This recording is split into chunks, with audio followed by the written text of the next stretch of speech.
सोमवार की सुबह खरियोडी डैम में डूबने से एक युवक की मौत हो गई। बताया जाता है युवक सोनू कुमार दास अपने साथी सागर कुमार के साथ खरियोडी डैम में नहाने पहुंचा था। नहाने के क्रम में दोनों डूबने लगे। सागर कुमार तो किसी तरह अपना जान बचाकर बाहर निकल गया, लेकिन सोनू नहर में डूब गया। काफ़ी प्रयास के बाद सोनू की शव को करीब 6 घंटे के बाद पचम्बा थाना पुलिस ने गोताखोरों के सहयोग से बाहर निकाला। सोनू की शादी 2 माह बाद होने वाली थी। इधर सोनू के मौत के बाद उसके परिजनों में हाहाकार मचा और उनकी मां, बहन एवं अन्य लोगों की चित्कार से खरियोडी डैम में मातम पसर गया। बताया जाता है कि खरियोडी डैम में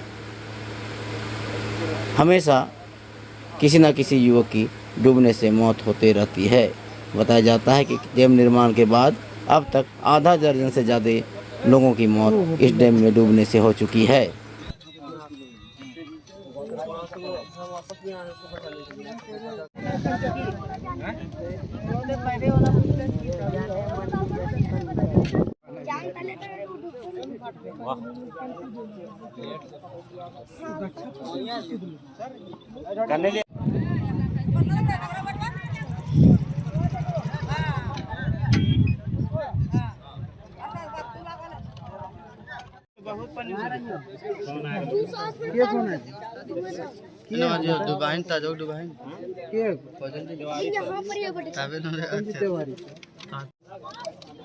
बोलतो ना मैं कुछ बोलतो ले ले अगले बोलवा भी नहीं है